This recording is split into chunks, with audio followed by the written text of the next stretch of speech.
सोचो, एक ऐसा मंदिर जो समुद्र के किनारे खड़ा हो, जो सूर्य की पहली किरण को अपने शिखर पर पकड़ लेता हो, जो अपने चक्रों के जरिए समय बताता हो और जिसका एक रहस्य ऐसा चुंबक हो जो जहाज़ों के कंपास बिगाड़ देता था।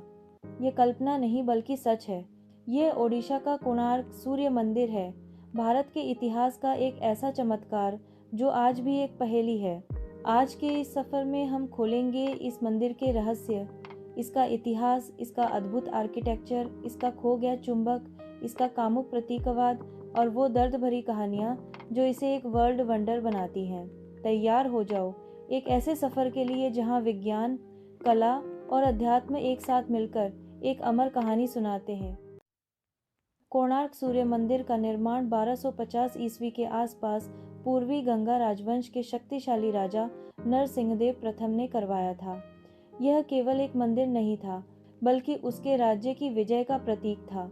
नरसिंहदेव प्रथम ने तुर्क मुस्लिम आक्रमणकारियों को हराया था और अपनी जीत को अमर करने के लिए उसने फैसला किया कि वह एक ऐसा मंदिर बनाएगा जो दुनिया भर में प्रशंसा पाए।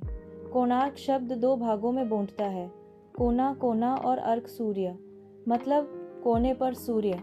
मंदिर का स्थान भी सावधानी से चुना गया, बंगाल की खाड़ी के किनारे, जहाँ से सूरज का उदय होता है।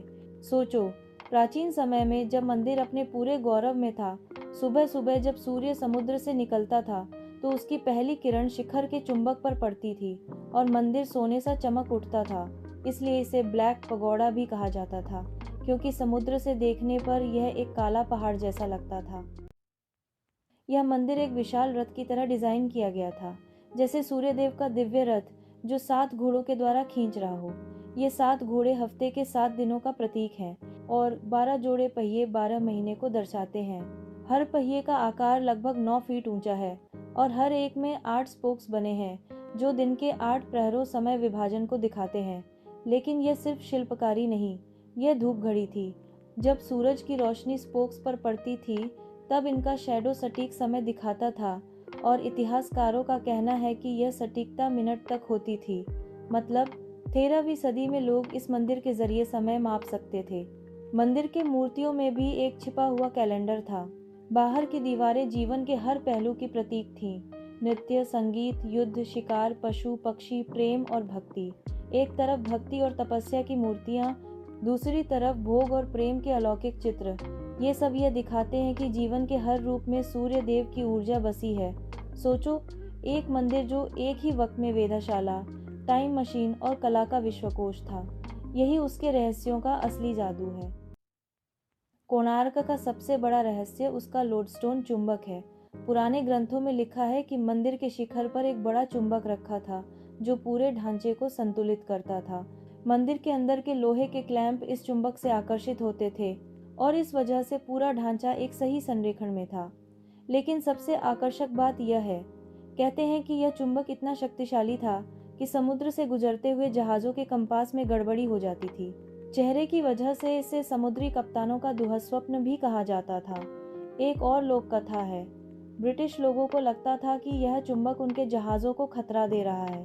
कहते हैं उन्होंने इस चुंबक को तोड़ दिया और हटा दिया।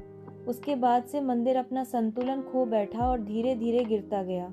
आज भी इतिहासकार भ्रमित हैं, क्या यह सच था या एक अतिशयोक्ति? लेकिन एक बात तो तय है, कोणार्क का चुंबक एक रहस्य था जो आज भी अनसुलझा है। कोणार्क की कामुक मूर्तियां दुनिया भर में मशहूर हैं। मंदिर की बाहरी दीवारों पर हजारों चित्र हैं, कुछ भक्ति के, कुछ सामाजिक जीवन के और कुछ कामुक मुद्राओं के। अक्सर लोग इन्हें गलत समझते हैं और कहते हैं कि यह वासना प्रदर्शन है, लेकिन प्राचीन भारत में इसका एक दार्शनिक अर्थ था। हिंदू दर्शन कहता है कि जिंदगी के 4 लक्ष्य होते हैं: धर्म, कर्तव्य, अर्थ, समृद्धि, काम, इच्छा और मोक्ष, मुक्ति। ये मूर्तियां हमें याद दिलाती हैं कि काम भी एक प्राकृतिक अवस्था है। इसे छुपाना नहीं बल्कि समझना और कंट्रोल करना चाहिए। एक और थ्योरी कहती है कि इरोटिक इमेज मंदिर के बाहरी दीवारों पर इसलिए बनाई गई ताकि जो व्यक्ति वासना से घिरा है वह अंदर प्रवेश करने से पहले अपने मन को साफ करे। केवल वही व्यक्ति अंदर जाए जो भोग और भक्ति के बीच का अंतर समझता है। यह एक प्रक्रिया थी आध्यात्मिक फिल्टरिंग की। और सबसे दिलचस्प बात, उन समयों में भारत में कामुकता एक वर्जित नहीं थी। बल्कि जीवन का एक प्राकृतिक पहलू माना जाता था। कोणार्क इस सोच का प्रतीक है। एक समय था जब कोणार्क सूर्य मंदिर 200 फीट से भी ज़्यादा ऊंचा था और बंगाल के समुद्र तट पर एक प्रकाश स्तंभ की तरह दिखता था। लेकिन आज बस उसका एक हिस्सा बचा है। सवाल है, यह गिर कैसे गया? कुछ कहते हैं अफगान और मुगल आक्रमणों ने इसे तोड़ा। कुछ कहते हैं कि समुद्र की लहरों और चक्रवात ने इसे खत्म किया। लेकिन सबसे लोकप्रिय कहानी यह है कि जब शिखर का चुंबक हटा दिया गया, उसके बाद से मंदिर अपने संतुलन से गिरता गया।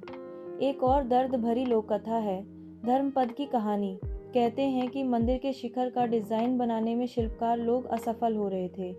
तब एक छोटे बच्चे धर्मपदा ने समाधान दिया और शिखर बन गया। लेकिन उसे डर था कि अगर लोग जान गए कि एक बच्चा शिल्पकार से ज़्यादा ज्ञानी है तो शिल्पकारों की इज्जत चली जाएगी। इसलिए उस बच्चे ने अपनी जान दे दी और समुद्र में कूद गया। आज भी स्थानीय लोग कहते हैं कि उसकी आत्मा कोणार्क के आसपास भटकती है। आज कोणार्क यूनेस्को विश्व धरोहर स्थल है। हर साल यहाँ कोणार्क नृत्य महोत्सव होता है, जिसमें नर्तक शास्त्रीय नृत्य के जरिए सूर्य देव को अर्पण करते हैं। यह एक सांस्कृतिक उत्सव है जो हमें याद दिलाता है कि कोणार्क सिर्फ एक खंडहर नहीं, बल्कि एक जीवंत विरासत है। मंदिर की मूर्तियाँ जीवन का एक विश्वकोश हैं, जहाँ भक्ति, भोग, कला, नृत्य, संगीत, विज्ञान और आध्यात्मिकता सब एक साथ मिलते हैं। यह एक ऐसा मंदिर है जो हमें बताता है कि भारत कभी विज्ञान और कला में दुनिया से आगे था। तो दोस्तों, कोणार्क सूर्य मंदिर के रहस्य हमें एक चीज़ सिखाते हैं। हमारे पूर्वजों ने धर्म को कभी विज्ञान से अलग नहीं रखा। उनके लिए भक्ति और ज्ञान एक ही थे। यह मंदिर एक समय यंत्र था, एक आध्यात्मिक विश्वकोश था और एक रहस्य था जो आज भी हल नहीं हुआ। आपको क्या लगता है, कोणार्क का असली रहस्य उसके चुंबकीय शिखर में छुपा है, उसके सनडायल में, या उस धर्मपदा की कहानी में जो अपनी जान दे गया? अपनी राय कमेंट में ज़रूर बताएं।